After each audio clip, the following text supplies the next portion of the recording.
Hello, everyone. Well, a little bit different today. Today I'm going to talk about the Jamaica Gleaner. The Jamaica Gleaner. Interesting, Very interesting. What it was always there, so I wouldn't say that I've discovered, but in a sense, I have discovered. All right, bless the Lord, oh my soul. Oh, my soul, worship His holy name.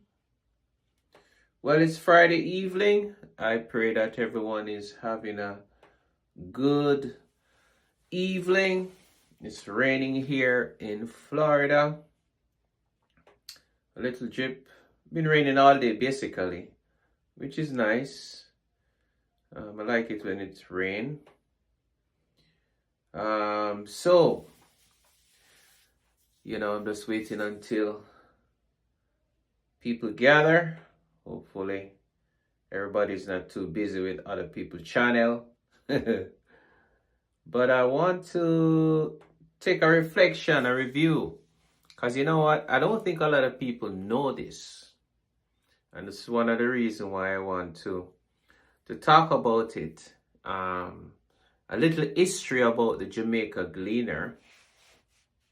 And I kind of stumbled upon this. I was asking ChatGPT some questions about the Alexander Bedward, who I like biographies. I like to read about other people in the past, and Alexander Bedward is one person that I've done a video on, and I find him very interesting. And then because of that, I realize also that I like to learn about what happened in the post-slavery era period in Jamaica. And so that's one of the reasons why I start to I start to read about what happened. Yes. And so, and so I want to talk about the Jamaican Gleaner and its history, a little about its history, and maybe that will pose some questions to you about,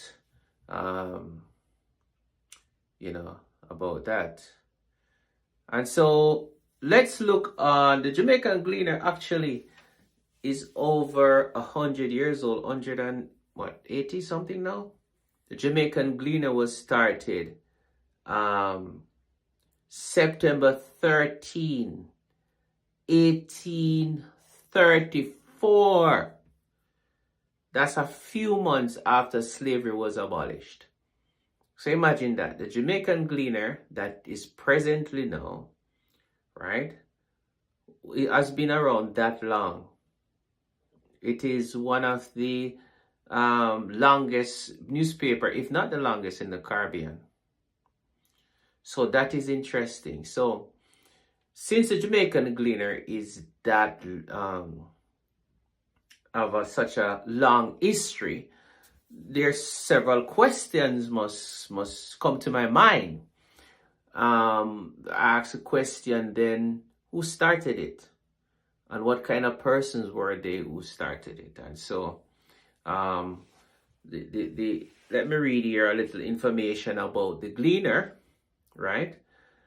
As I said, it started in 1834, not 1934, 1834. One of the most enduring newspaper in the Caribbean. With its inception just a few months after the abolition of slavery in Jamaica. All right. And it says here, the Gleaner has long been a voice for the island elites and chronicle of significant social, political, and cultural transformation. All right, so listen now. So the Gleaner, which was started by Joshua and Jacob de Cordova. So it was started by Joshua and Jacob de Cordova. And, you know, their grandfather or their father owned about 60 slaves in his time. So I think it's their father or grandfather who owned 60 slaves. So you imagine that it is just after slavery that these two young men started the Jamaica Gleaner, right? And so the Jamaica Gleaner was started as a family business, right? It was started as a family business, and after that it was divested, or it was open up for investors in think is I'll find the date here, but for some time it was designed, or it was started basically to control information, or to share certain news for the elite, you know, those who were in power. And so, as I said, it was founded by Jacob and Joshua de Cordova, and they were sporadic Jews, right, of Portuguese descent. Yes, the de Cordova brothers were merchant and plantation owners who sought to use a newspaper. They use a newspaper as a tool for disseminating or sharing or spreading. Let me say that word, spreading information among Jamaican land-owning class. The name Gleaner now symbolizes their intent to glean useful knowledge for the community. At the time, Jamaica was transitioning from a slavery-based economy to one of free labor, a period fraught with social and economic upheaval. You get that, right? So, 1834. So that's marked the abolition of slavery in Jamaica. But of course, the transition from slavery was not smooth. It was not smooth. They had something called the apprenticeship system, you know, and the idea behind that was to gradually train the now free persons who were slaves to be independent. That was the idea. But of course, the colonial masters and the British and those people would you know, it would still be very hard for them, because those masters would still want to have them in that slavery, of course, because it was not legal, but they would do everything to hold them down. All right. And so it was a system that kind of bridged slavery, between slavery and freedom, kept formerly enslaved people bound to plantation. Like Alexander Bedward and others, they would have to, you're free to go, but when you're going, you don't have anything. And so, you know, what should have happened is that those that they would be working for over the years, now that they're free, they should have been given riches. They should have been given things to give them a good start. But no, they had to lease the land that they're working on. And so for a lot of things, except for the legal pronouncement that they were free, many were still in slavery to some degree. Yes? All right. So during this period, the Gleaner catered, the same Jamaican Gleaner there, catered to the needs of the planter class, okay? Offering insight into the economic challenge of free labor, while often portraying the black majority in a patronizing light. That was the Jamaican Gleaner at the time. You know, it supported policies that upheld the power of the elite, you know, aligning itself with colonial authorities and business interests. Now, after the Jamaica Gleaner came into existence, of course, you had other newspapers over time. You had the Watchman, and then you had the Public Opinion paper. So these other papers now, newspaper, would more cater now to the middle class, the common people. All right, they would get a voice, providing platform. It's not like us now, everybody have a voice, have a cell phone, everybody have a voice. They can go on different platform and give their voices.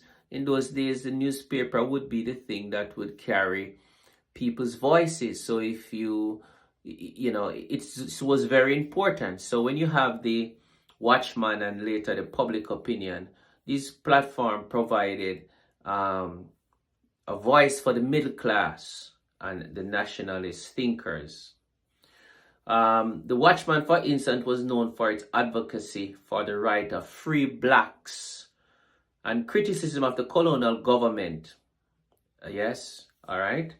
And even now, because, you know, once we talk about the Jamaica Gleaner being such a long history, it covers a lot of very pivotal and important points in Jamaican history, right? And things that happen in the world. I don't know how long ago the New York Times is around, but I know that the New York Times also have a long history, and then it would cover a lot of stuff. When you search online for, you know, you can actually go online to I think it's newspaper.com, where you will discover a lot of information about things that you want to research. I think the National Library in Jamaica have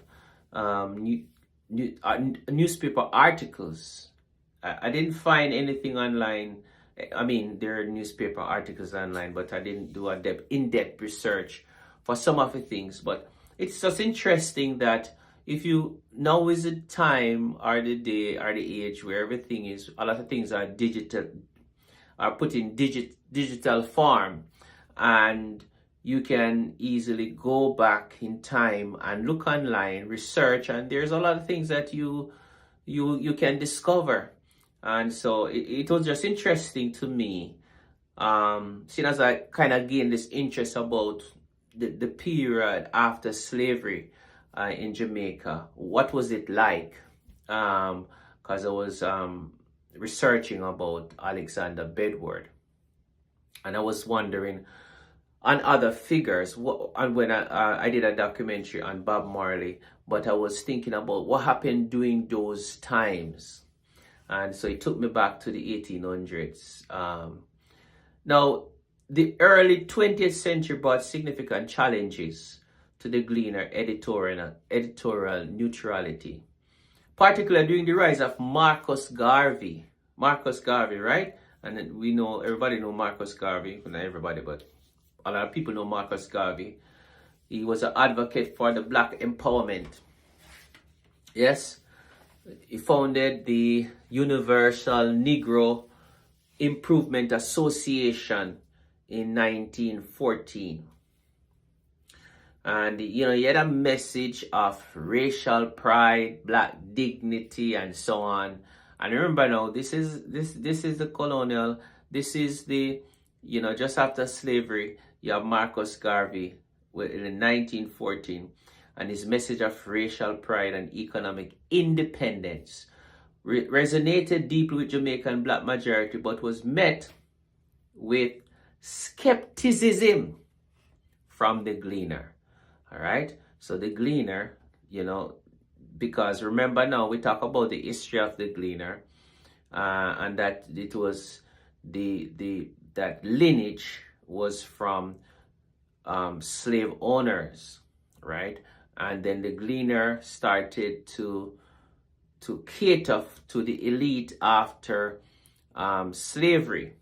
All right, so when Marcus Garvey came around, the Gleaner was skeptical about Marcus Garvey's message because, of course, the Gleaner was started to cater to the elite in the country. Jamaican Gleaner I'm talking about, right? So the newspaper often depicted Garvey as a racial, a radical, and a troublemaker, reflecting the anxiety of the elite who feared his influence on the masses.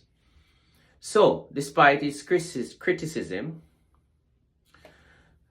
the Gleaner coverage of Garvey provided an unwitting platform for his ideas. So even though the Gleaner was criticizing Marcus Garvey at the time, it still was spreading his message. As someone says, all news, when you in public, all news is good news to some people. So because it reported extensively on his speeches and activities, even though it had a slant that sought to undermine its credibility. This dual role as critic and chronicler illustrate the Gleaner complex relationship with Jamaica revolutionary figures, right? Now, I put also Alexander Bedward in this, like the Gleaner treatment of Alexander Bedward, right? And Alexander Bedward don't agree with his doctrine, but as a person who want basic justice for others, I agree with that. You know, he was a preacher, was similar shaped by its conservative outlook, and so the Gleaner also, you know, was opposing to Alexander Bedward when the Gleaner was around at the time. Even the time of Bob Marley. By the 20th century, the Gleaner had begun to adapt to a changing Jamaica, particularly during the rise of reggae, right? The rise of Bob Marley. Let me skip that. The Gleaner coverage of Marley and Rastafarian culture reflect the biases of the elite again, right? So again, you see this theme in the Gleaner. Remember now, it's history, all right, and who started it, and why the purpose why it was started, and so it was natural for the Gleaner to come up against this movement or to be critical about this movement, not embracing this movement, all right. And of course, the Gleaner would have covered all the major political movements and events in Jamaica at the time, right? Because the Gleaner has been around since 1834, all right? And so it's just interesting to me, of course, in I want to say early 1900s, I would think that the Gleaner changed over from the family that bought it. So it's just an interesting thing. It's just an interesting thing. I think I'm going to make a little documentary about this, and I want to mention that too. The other thing that's in what's going on is TikTok. It's reported that TikTok will be banned. Like when you wake up on Sunday, if you have TikTok like I do, you will just see a black screen. So the black screen is coming. The black screen is coming because TikTok has been banned. The Supreme Court of the United States upheld the ban on TikTok. And so my question is, wow, can you imagine that? TikTok, if TikTok is banned on Sunday, well, TikTok is banned already, but on Sunday it will go black. Now, as you know, maybe you know, that a lot of people have been relying on the money that they're making from TikTok or they have made from TikTok. Know that if that is the only stream of income that they have, because you know they have these games or these things that they do on TikTok, and they do make a lot of money. No, there have been warnings that TikTok was going to be banned. It was coming. So I hope that those who use TikTok for their main stream of income did some adjustment and did some preparation, because it seems like the ban is on. Yeah, it seems like the ban is on, and one of the things I read is that Sunday it will go all black if President Biden don't make a last minute pronouncement or do something. So it is now up to the president to do something. I'm not sure what President Trump said. I think he's more leaning on the side of not for it to be banned. But the thing is, if I mean, I don't know how these things work, but if he comes in, maybe he can rescind. I mean, the Supreme Court already made their decision, so I think that the process would have to start over. And so it's look like the ban is going to be on. So those Jamaican TikTokers who rely upon TikTok for their income, I mean, and a lot of them, it seems, was doing well. If they did not prepare, because it's not really sudden. It was put out there from a good while now that this was a possibility, and it seems like it's going to go down. The ban is on, and if they didn't put some things aside or invest, or if they burned the bridges and was so prideful and so on, then they have, after Sunday, when everything goes dark, their lives will be changed to a certain degree. Of course, there are other apps out there, but the thing with social media is that you have to learn it, and then you have to wait and be patient because you have to be, of course, consistent, posting, patient, gather your fan base or your followers or your subscribers. And so those TikTokers have to go start over somewhere else with their followers. All right. And that's where that is where it's at. So TikTok is banned, and it seems like the ban is on. It's gonna stay. It seems like, unless President Biden do a last minute on wait, and I think that only President Biden can stop it. And if it goes into effect, I'm not sure what President Trump can do. I don't know about the legal things about that. But I think, let me see what I think President Trump made a comment. So for those who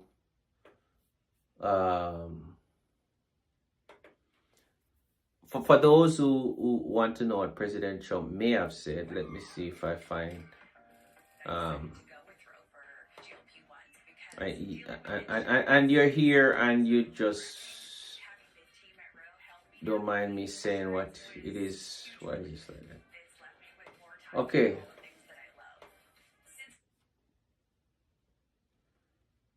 Not seeing. Yeah, I just wanted to read something. Anyway, that's it. I didn't see what he said. And so that's it for me tonight.